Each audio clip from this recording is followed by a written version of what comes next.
Hello दोस्तों, welcome to civil मंत्रा। मैं हूं अनुपम। स्टार्ट करते हैं दोस्तों अपनी यूनिक सीरीज के साथ। यहाँ पे हम बात करने वाले हैं AKTU mechanical engineering B Tech third year 6 semester का जो हमारा सब्जेक्ट है refrigeration and air conditioning. Subject code क्या है दोस्तों इसका? बीएमई 601 है। और इसी के अकॉर्डिंग क्या करेंगे दोस्तों, हम यहाँ पे स्टडी करने वाले हैं। Okay, refrigerator. आगे बढ़ने से पहले साथियों मेरे पास एक खास सूचना है, वो भी आपके लिए। जी हाँ, ये जो मई मंथ चल रहा है ना, इसमें यूनिक सीरीज हम सभी साथी आपके लिए लाए हैं एक बहुत ही खास ऑफर, जहाँ पर आप बचा सकते हैं 600 रुपये तक का। ठीक है, तो अपनी पॉकेट मनी सेविंग तो कर ही सकते हैं, क्योंकि आप स्टूडेंट हैं, आप पढ़ने भी जाते हो और आपको स्कोर भी मैक्सिमम करना है। तो यहाँ पे आपको यूनिक सीरीज सिविल मंत्रा के प्लेटफॉर्म पर आपको 600 रुपये तक बचा सकते हो। कैसे बचाना है वो आप देखिएगा। अभी आप जाइएगा नीचे डिस्क्रिप्शन बॉक्स में आपको या फिर कमेंट बॉक्स में आपको लिंक मिल जाएगा। वहाँ पे जाइएगा, ऐप डाउनलोड करिएगा, अपना यूनिक सीरीज सिविल मंत्रा का आप ऐप डाउनलोड करेंगे और वहाँ पे जाते ही अपने कोर्स को चूज करिएगा रजिस्टर करने के बाद, और वहाँ पे यूज करिएगा एक कूपन कोड आपको मिल जाएगा मई धमाका। जी हाँ, मई धमाका जब कूपन कोड यूज करेंगे तो वहाँ पे आपको एक सब्जेक्ट पर आपको 150 रुपीज़ का डिस्काउंट मिल जाएगा। जो भी आपका सब्जेक्ट है आपका 499 का, 150 का डिस्काउंट करने के बाद आपको तुरंत हो जाएगा 349 का। साथियों, इतना मिनिमम बजट आपको कोई नहीं दे पाएगा, चाहे पूरे यूट्यूब पे चाहे जहाँ भी देख लीजिए, वो भी इंजीनियरिंग के कोर्स, वो आप सिर्फ आपकी यूनिक सीरीज पर ही अवेलेबल है। तो जाइएगा वहाँ पे 150 का जो आपका कूपन कोड अप्लाई करिएगा, और आप इसको 4 टाइम्स यूज कर सकते हो। मतलब कि आपको 4 टाइम्स, यदि आप 4 सब्जेक्ट लेते हो 4 बार, मतलब कि 1,500 के 4 बार छूट मिलेगी, आपको 600 रुपये तक का कोई डिस्काउंट मिल जाएगा। साथियों, ये देरी मत करिएगा, आप तुरंत से लेकर के, आपके एग्जाम आने वाले हैं तो तुरंत जाइए, लीजिए, परचेज करिए सब्जेक्ट को। और पेड कोर्स में आएंगे तो आपको कई सारे बेनिफिट्स होंगे, जहाँ पे आपको वीडियो लेक्चर मिल जाएंगे, आपके पीआईक्यू क्वेश्चन मिल जाएंगे, जो आपके लेटेड सिलेबस है उस पर आपको यहाँ पे आपका लेक्चर्स मिलेंगे, और साथ ही में जो आपके आने वाले टाइम में जो आपके इंपॉर्टेंट क्वेश्चन है वो भी आपको तो मिलते रहेंगे। ठीक है, और साथ में आप हमारे काम करिएगा, आप यहाँ पे नीचे जा करके आपको लिंक में ही या डिस्क्रिप्शन बॉक्स में ही आपको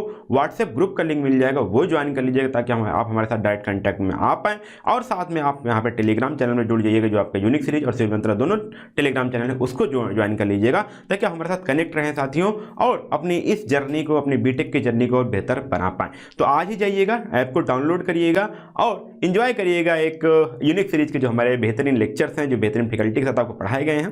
तो अब चलते हैं अपने नेक्स्ट टॉपिक की ओर, जो हम पढ़ रहे थे, बीच में आपको ब्रेक दिया, अब चलते हैं अपने टॉपिक को कंटिन्यू करते हैं। Thank you. क्या होता है?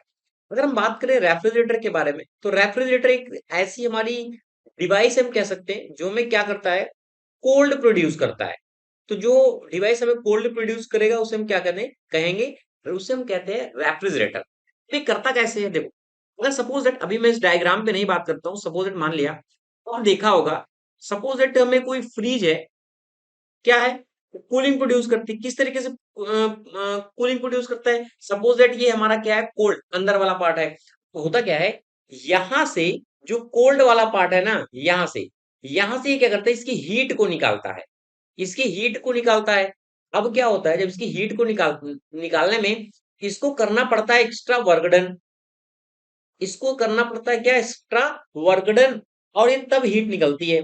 तो ये जो कोल्ड मीडियम है, जो यहाँ से हीट निकल रही है, जो ये प्रोसेस हो रहा है पूरा इस हीट को निकालने में, यही एक तरीके से हमारा कहलाता है रेफ्रिजरेटर। अब देखो कैसे होता है, अब हम बात करते हैं फिगर में। ये क्या है, हमारा एक रेफ्रिजरेटर है। ये हमारा क्या है, रिजर्वायर है, लो टेम्परेचर रिजर्वायर एक तरीके से हम कह सकते हैं। एक हमारा क्या है, हाई टेम्परेचर रिजर्वायर है। ये सोर्स है, ये हमारा सिंक है। अब क्या है, ये सपोज दैट हमारा क्या है, कोल्ड है, जहां हमें कोल्ड को प्रोड्यूस करना है। ठीक है, हमें कूलिंग मीडियम यहाँ पे चाहिए। तो यहां से क्या हो रहा है, हम इस हीट को यहां से, क्यू अमाउंट ऑफ हीट को क्या कर रहे हैं, यहां से हम निकाल रहे हैं। अब यहां से जब हम निकालेंगे हीट, तो अब ये क्या है, कोल्ड है, जैसे क्या बताया, ये कोल्ड है, इसका टेम्परेचर क्या है, लो है। इसका टेम्परेचर दोस्तों क्या है, हाई है।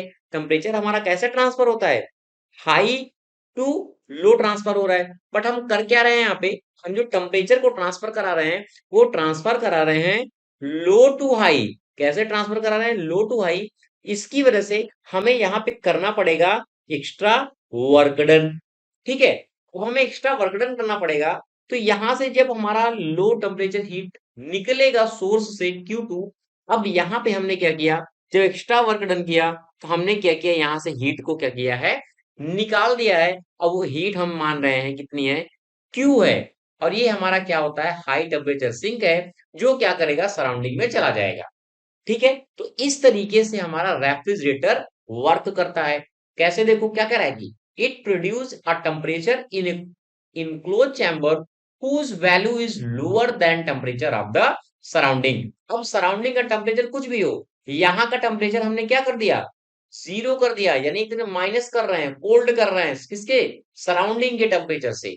It also maintain the low temperature continuously. It actually transfer the heat from a body at low temperature to a body higher temperature. और यहां से हमारा जो हीट है, वो टेम्परेचर है, वो हमारा क्या हो रहा है, यहाँ से ट्रांसफर हो रहा है। कैसे, विद द एक्सटर्नल एजेंसीज, यानी कहने का मतलब हम एक्सटर्नल जो वर्क डन कर रहे हैं, उसकी हेल्प से क्या कर रहे हैं, हम इस लोअर टेम्परेचर को यहाँ से निकाल दे रहे हैं, जिससे यहाँ पे हमें क्या है, कूलिंग मीडियम मिल जाता है। इतनी बात दोस्तों आपको समझ में आ गई होगी। तो ये क्या होता है, जो हमारा सिस्टम है, ये पूरा जो हमारा रेफ्रिजरेटर का सिस्टम है, वह किस तरीके से वर्क कर रहा है, वह वर्क करता है as a reverse heat engine. Okay, reverse heat engine की तरीके से वर्क करता है। और हम रेफ्रिजरेटर को सिमिलरली हीट पंप तरीके से भी ट्रीट कर सकते हैं।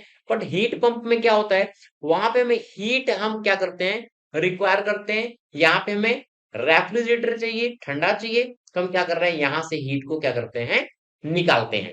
तो यहाँ एक टर्म पूछा जाता है कि सीओपी क्या होता है। क्या पूछा जाता है एग्जाम में, सीओपी पूछा जाता है। और यहाँ से न्यूमेरिकल भी आते हैं आपके रेफ्रिजरेटर से। ठीक है, तो अभी सीओपी समझने से पहले हम थोड़ा सा एक पॉइंट और समझ लेते हैं। पहला, कि जो रेफ्रिजरेटिंग इफेक्ट है, वह क्या होता है। जैसा कि मैंने बताया, रेफ्रिजरेशन इफेक्ट हमारा क्या होता है, जो हम अमाउंट ऑफ हीट रिमूव करते हैं फ्रॉम अ सबस्टेंस, लाइक हमारा फूड है या एयर है, to be cool in a given time, this is called refrigerating effect. Okay, वही कह रहा है कि it show how effective a refrigerator or cooling system is at cool.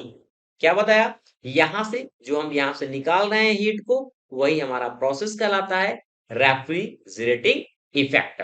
ठीक है, अब रेफ्रिजरेशन जो हमारा इफेक्ट है, उसको हम किस तरीके से डिनोट करते हैं, refrigerating effect is the amount of heat. अगर हम बात करें दूसरे वर्ड में, कह रहा है कि जो हमारा रेफ्रिजरेटिंग इफेक्ट होता है, वो अमाउंट ऑफ हीट क्या करता है, एक्सट्रैक्ट करता है from the refrigerated space per unit time में। इसको हम डिनोट कर सकते हैं किस तरीके से, किलो जूल पर केजी हमारी हीट क्या हो रही है, रिमूव हो रही है।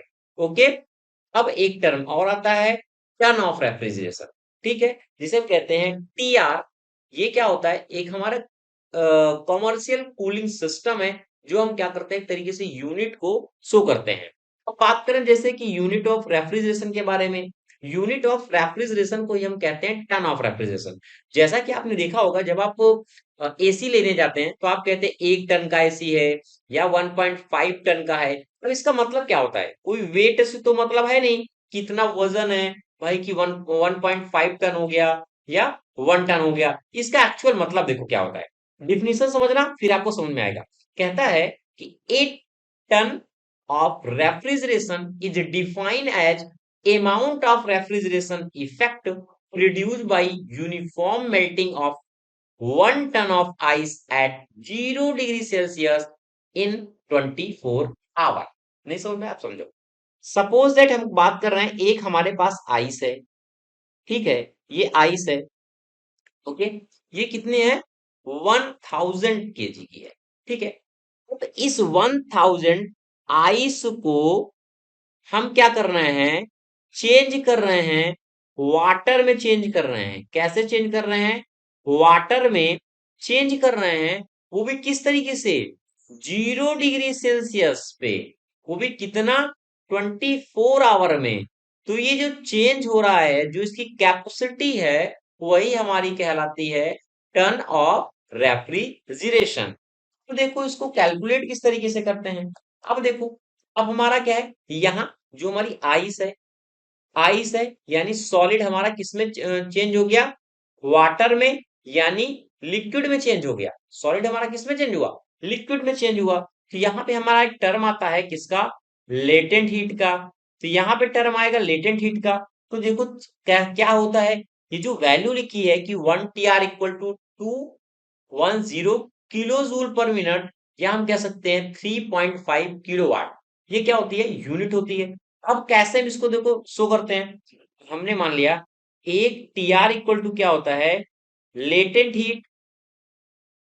लेटेंट हीट हमारा कितना है, किसका, ऑफ आइस का, इनटू ये एक्चुअल में होता है 1 शॉर्ट टन।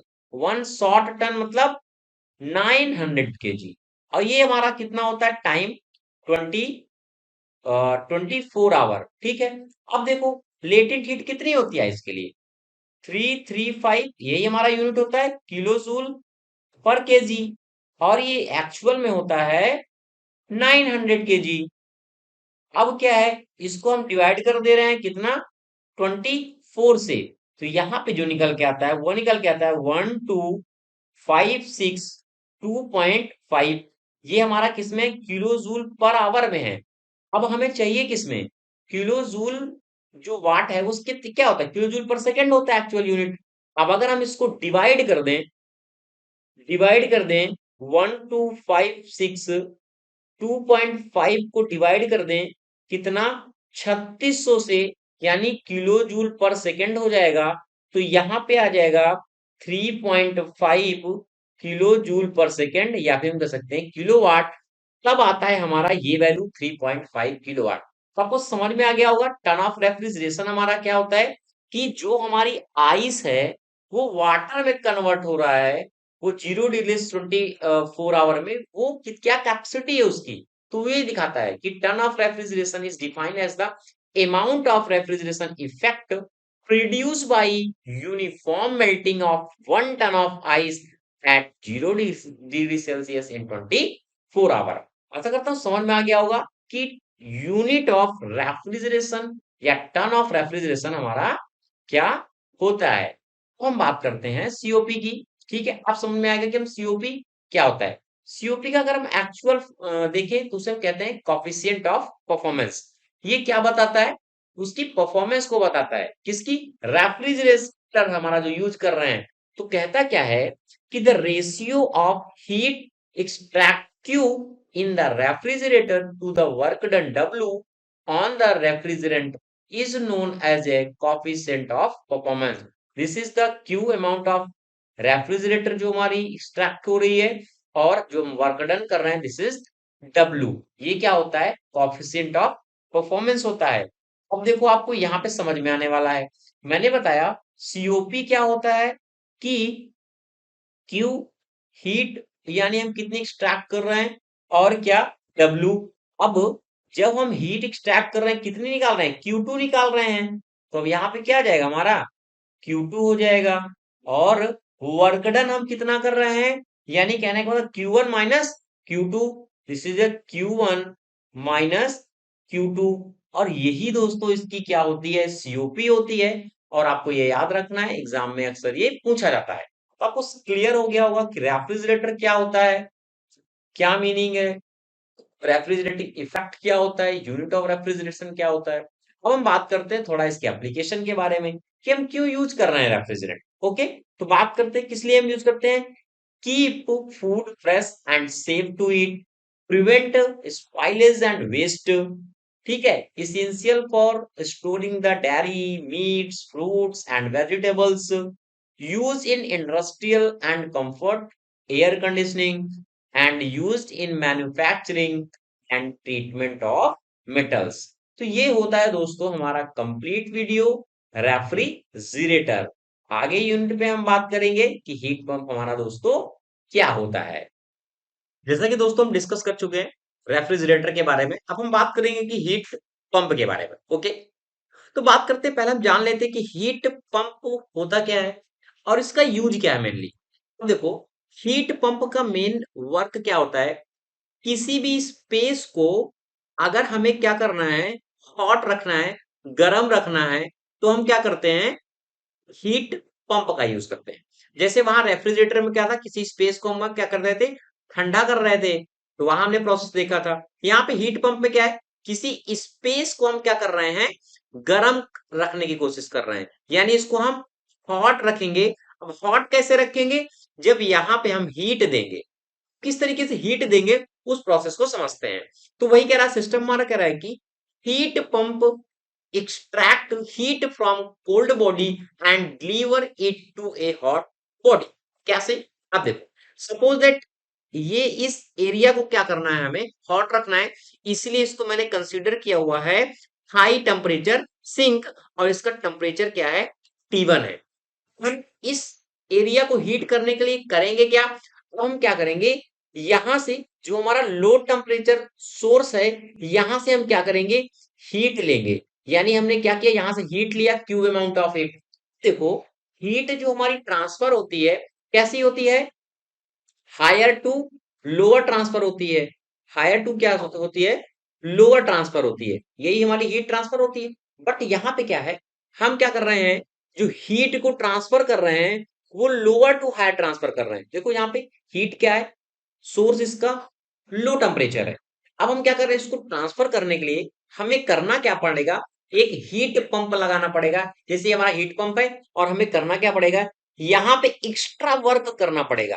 क्या करना पड़ेगा, एक्स्ट्रा वर्क करना पड़ेगा। जो हम एक्स्ट्रा वर्क कर रहे हैं वो हमारा क्या है, डब्लू है।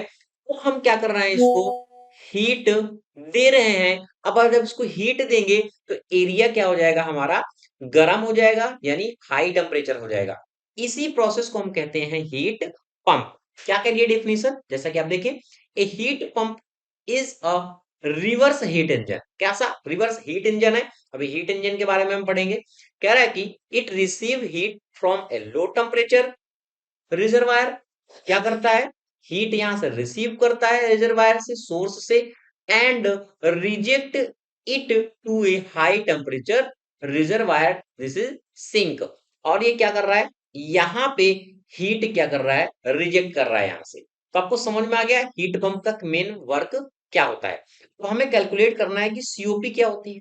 अब सीओपी का फॉर्मूला क्या होता है, desired effect upon work input. ठीक है, डिजायर्ड इफेक्ट कहां पे हमारे मिल रहा है, यहाँ पे Q1, this is the Q1। तो कितना हो गया Q1। वर्क इनपुट क्या होता है, ये वर्क इनपुट क्या होगा, दोनों का डिफरेंस, यानी जो हमारा Q1 है और हमारा क्या है, Q2 है। ये चीज समझ में आ गई, Q1 और Q2। सीओपी अगर इसको टेम्परेचर के टर्म में देखें तो यहाँ पे Q1 का क्या है, T1 है, और Q1 माइनस Q2 को क्या लिख सकते हैं, T1 माइनस T2। तो ये कहने का मतलब आ गया सीओपी क्या हो गया, T1 upon T1 minus T2। इस तरीके से आप समझ सकते हैं कि हीट पंप क्या होता है। ध्यान से देखना, क्योंकि अभी दोस्तों हम आगे न्यूमेरिकल पढ़ने वाले हैं। ओके, ये आपको टॉपिक समझ में आ गया होगा कि हीट पंप का क्या मेन वर्क होता है। तो हम समझते हैं थोड़ा कि क्या रिलेशन होता है हीट पंप में और रेफ्रिजरेटर में, क्योंकि दोनों चीजें मैंने पढ़ाई है।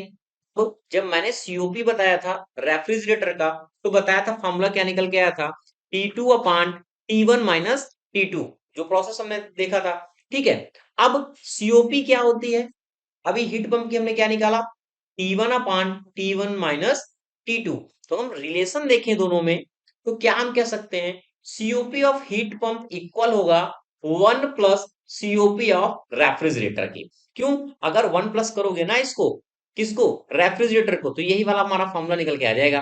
देखो करके देखें, देखो 1 प्लस कितना रेफ्रिजरेटर का है, यहाँ पे T2 अपॉन कितना है, T1 माइनस T2। अब यहाँ पे क्या कह रहा है, T1 minus T2 plus T2, और यहाँ पे नीचे क्या बनेगा, हमें मिलेगा T1 माइनस T2। अब देखो यहाँ पे T2 और T2 कैंसिल हो गया, कितना हमें मिला यहाँ पे मिला हमारा T1 अपान T1 माइनस T2। तो यही तुम्हारा रिलेशन निकल के आया, क्या, सीओपी ऑफ एचपी। तो समझ गए आपका रिलेशन क्या होता है हीट पंप और रेफ्रिजरेटर के बीच में। तो बात करते हैं एप्लीकेशन की, क्या एप्लीकेशन हमारा हीट पंप का, स्पेस हीटिंग के लिए या रूम को हीट करना है तो हम क्या करते हैं, हीट पंप का यूज करते हैं। वाटर हीटिंग के लिए, इंडस्ट्रियल एप्लीकेशन के लिए, और जियोथर्मल हीटिंग सिस्टम में हम क्या करते हैं, हीट पंप का यूज करते हैं। आशा करता हूं आपको समझ में आ गया होगा कि हीट पंप क्या होता है।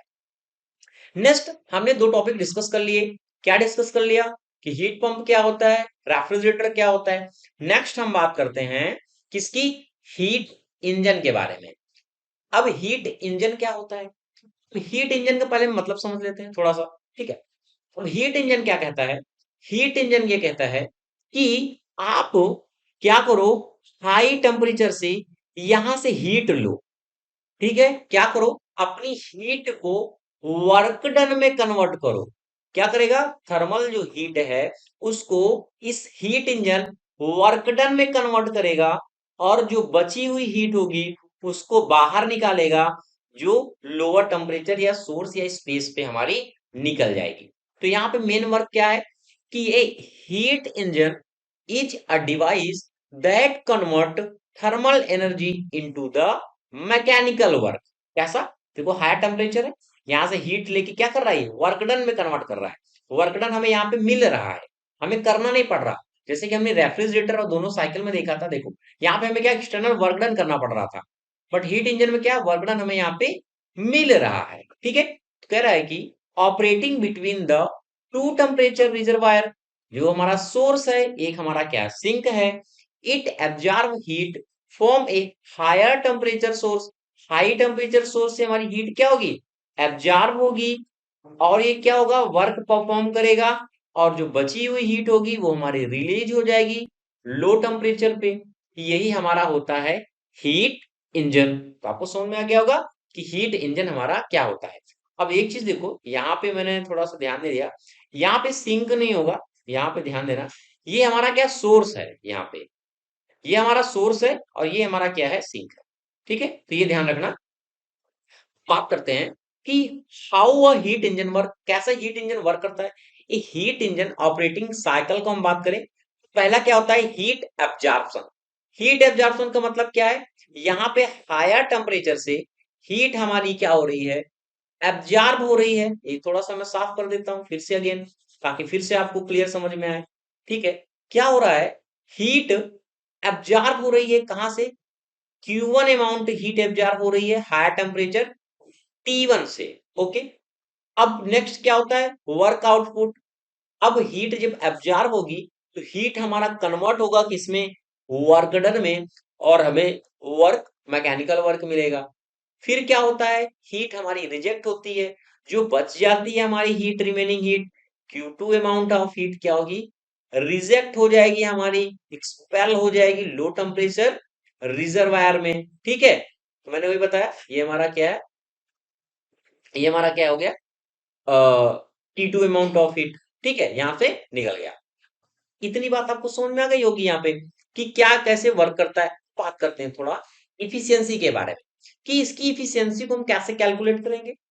तो इफिशियंसी क्या कहता है कि efficiency of A heat engine is a major how effectively it convert into work, ठीक है। कैसे, देखो वर्क क्या है, W कितना, Q1, ठीक है, यानी desired effect upon heat input कितना दे रहे हैं, Q1, यानी Q1 हम यहां से ले रहे हैं, ये Q1, ठीक है। तो W अपान कितना हो गया, Q1 हो गया। अब देखें तो क्या होता है, Q2 माइनस Q1, तो 1 माइनस Q2 अपान Q1 हो गया। अगर हम इफिशियंसी देख रहे हैं इसको T2 के टर्म में, तो हम लिख सकते हैं 1 माइनस T2 अपान T1। तो ये हो गया हमारा इफिशियंसी किसका, हीट इंजन का। आपको ध्यान रखना है दोस्तों, मेन आपको ये साइकिल ध्यान देना है किस तरीके से होता है, T2 अब T1 आप किसको कंसिडर कर सकते हैं वो आप समझ सकते हैं, ठीक है। तो इतनी बात समझ में आ गई होगी कि हीट इंजन किस तरीके से वर्क करता है और इफिशियंसी क्या होती है। एप्लीकेशन की बात करते हैं, पावर जनरेशन में हम क्या करते हैं, हीट इंजन का यूज करते हैं जहां हमें पावर जनरेट करनी होती है, यानी हीट को मैकेनिकल में हम क्या करते हैं, कन्वर्ट करते हैं, जो हमारी हीट होती है। ट्रांसपोर्टेशन में हो गया, और इंडस्ट्रियल प्रोसेस में भी हम क्या करते हैं, हीट इंजन का यूज करते हैं, ओके। अभी जैसा कि हमने दोस्तों देखा हुआ है कि रेफ्रिजरेशन क्या होता है, हीट पंप क्या होता है, हीट इंजन क्या होता है। अब हम बात करते हैं न्यूमेरिकल क्वेश्चन की, कि हमारा क्वेश्चन क्या कह रहा है और इसे हम किस तरीके से सॉल्व करने वाले हैं, ओके। कह रहा है कि एक cold storage is to be maintain at -5 degree Celsius while the surrounding are at 35 degree Celsius. कहने का मतलब क्या करें, यहाँ का टेम्परेचर जो है T2 एक तरीके से हम कह सकते हैं, क्या क्या गिवन है साथ साथ लिखते हैं। कह रहा है एक तरीके से हमारा जो T2 टेम्परेचर है वो कितना है, -5 डिग्री सेल्सियस है। अगर इसको हम केल्विन में चेंज करें तो -5 + 2 273 और यहाँ पे कितना आ जाएगा ये 268, कितना आ जाएगा 268 केल्विन। ओके, नेक्स्ट कह रहा है कि surrounding are at 35 degree Celsius. वो किसकी बात कर रहा है ये? T1 की बात कर रहा है। T1 कितना है? 35 डिग्री सेल्सियस है और इसको हम चेंज करेंगे तो क्या हो जाएगा 35 प्लस 273 और यहाँ पे कितना हो जाएगा 308 और ये केल्विन। नेक्स्ट कह रहा है कि the heat leakage from the surrounding into the cold storage is estimate to be 29 kilowatt. अब क्या कर रहा है, यहां से ना जो लीक कर रहा है यानी जो Q2 की बात कर रहा है ये, ठीक है, वह कितना गिवन है? वह कह रहा है कि 29 किलो वाट है, क्वेश्चन में गिवन है। तो कह रहा है कि the actual COP of the refrigeration plant is 1/3 of an ideal plant. ठीक है, यहां का मतलब क्या है? कह रहा है हमारा क्वेश्चन कि जो सीओपी है किसकी? एक्चुअल की। किसकी बात कर रहा है यहाँ पे? यहाँ पे हम मेंशन कर देते हैं एक्चुअल। एक्चुअल इक्वल टू क्या है? 1/3 किसका है? यहाँ पे आइडियल का। ये हमारा क्वेश्चन कह रहा है किसका है? आइडियल का है। नेक्स्ट कह रहा है कि plant working between the same temperature, temperature कैसे है? सेम है। तो find the power required to drive the plant. तो क्या पावर रिक्वायर्ड होगी प्लांट को ड्राइव करने के लिए, यह क्वेश्चन हमें पूछ रहा है। अब ये पावर रिक्वायर्ड का मतलब पता है, यहाँ कोई पावर नहीं, यहाँ वर्क डन की ही बात कर रहा है। ठीक है, वही वर्क डन ये पूछ रहा है। ठीक है, तो बात करते हैं कि पहले हमारा एक्चुअल सीओपी क्या होगा। अगर हम बात करें, नहीं नहीं, पहले हम बात करते हैं कि हमारा सीओपी जो आइडियल का कितना निकलेगा। सीओपी हम निकालते हैं आइडियल के लिए। ठीक है, आइडियल केस के लिए कितना होगा? आइडियल केस के लिए हमारा सीओपी क्या होता है? अब हम बात करेंगे Q2 अपान Q1 माइनस Q2, या हम कह सकते हैं कितना, हम T2 के टर्म में लेके चल रहा है तो मैं T2 के टर्म में लेता हूं, आप कंफ्यूजन ना हो। पहले हम बात करते हैं यहाँ पे आइडियल की। कितना हो जाएगा हमारा T2 upon T2 and minus T1। इतना समझ में आ गया? अब देखो T2 कितना है? T2 कितना है? 268 है। ये हमारा हो गया 268। ठीक है, अब T2 अपान T1, T2 कितना है? 2, T2, यहाँ पे T1 माइनस T2 होता है। देखो यहाँ, सॉरी, यहाँ पे फॉर्मूला T1 माइनस T2 है, तो यहाँ पे आप इसको लिख दो T1 माइनस T2। ओके, क्या हो जाएगा फॉर्मूला? T1 माइनस और ये T2। अब T1 कितना है? 308 है और T2 कितना है? 268 है। जब इसको सॉल्व करोगे तो कितना आ जाएगा? 268 आएगा यहाँ पे और ये कितना हो जाएगा? 40 हो जाएगा। यानी आंसर कितना आया? 6.7 आया। क्या आया? आइडियल सीओपी आई है। ये हमारा क्या है? आइडियल सीओपी है। अब बात करते हैं कि एक्चुअल सीओपी कितनी होगी। पहले क्या बात करेंगे हम कि एक्चुअल सीओपी हमारी कितनी निकलेगी। एक्चुअल सीओपी क्या कह रहा है कि जो एक्चुअल सीओपी है वह 1/3 सीओपी किसके है? आइडियल के है। यही मैंने बताया अभी आपको। एक्चुअल सीओपी किस तरीके से निकलेगी, देखो क्वेश्चन में गिवन है एक्चुअल सीओपी कितनी है? 1/3 सीओपी आइडियल। हमने आइडियल तो निकाल लिया है ना, आइडियल निकाल लिया है कितना? 1/3 और इसकी वैल्यू हमने कितनी निकाली है? 6.7। अभी हम निकाले हैं क्वेश्चन पे और यहाँ पे कितना मिलेगा? 2.2 और 3। ये क्या आ गया? ये आ गया हमारा सीओपी एक्चुअल। इतना समझ में आ गया होगा कि क्या, कि एक्चुअल सीओपी हमारा कितना आ गया और हमारा आइडियल सीओपी कितना आ गया। हमें मेन फाइंड क्या करना है? हमें फाइंड करना है, क्या फाइंड करना है? कि पावर कितना होगा। अब एक्चुअल हम बात करेंगे किसकी? पावर की। तो देखते हैं कि उसको कैसे सॉल्व करेंगे। ठीक है, हमें क्योंकि क्या पूछ रहा है? पावर रिक्वायर्ड पूछ रहा है। तो बात करते हैं नेक्स्ट में, हमें क्या पूछ रहा है कि पावर रिक्वायर्ड। ठीक है, कि पावर रिक्वायर्ड पूछ रहा है, वो क्या है हमारा? W है। इसे पावर और कुछ मत समझना। ठीक है, क्या? Power required. पावर रिक्वायर्ड का मतलब क्या होता है? सीओपी कितना? Q जो हमने लिया हुआ है Q2 अपान वर्क डन। इफेक्ट कितना है? अब Q2 हमारा कितना है, यानी ये वाले Q की बात कर रहा है ये Q2 की, ठीक है। कितना है? 29 है। कितना है हमारा हीट अप, कितना है? 29 है। तो यहाँ पे हम रख सकते हैं ये कितना है हमारा 29। अब कह रहा है ना कि वर्क क्या होगा, वर्क हम किसकी बात करेंगे? एक्चुअल की बात करेंगे, जो हमने निकाला है 2.2 और 3। इतना समझ में आया? अब इसको करोगे तो साल कितना मिलेगा हमें? यहाँ पे मिलेगा 12.987 और किलो वाट। और ये जो निकल के आया है ना हमारा, देखो एक चीज ये यहाँ पे देखना, मैंने एक लाइन डायरेक्ट लिखी है, आपको कंफ्यूजन नहीं होना चाहिए। अब यहाँ पे क्या था? W था, W था ना। अब क्या है? Q2 अपान क्या है? COP है, ठीक है। तो वर्क डन हमें फाइंड हुआ यहाँ पे, Q2 की वैल्यू हमें पता है, COP की वैल्यू ऑलरेडी हमें पता है, एक्चुअल की पता है ना हमें यहाँ से। तो ये चीजें यहाँ से हम देखो इजिली फाइंड कर सकते हैं।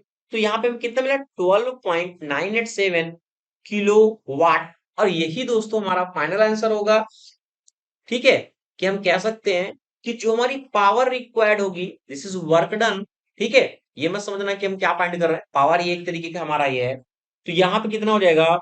12.987 किलोवाट। और यही दोस्तों क्या है? इसका फाइनल आंसर है। तो समझ में आता है वीडियो, तो आपको अच्छा लगा हो तो जरूर लाइक शेयर कमेंट करें और चैनल से जुड़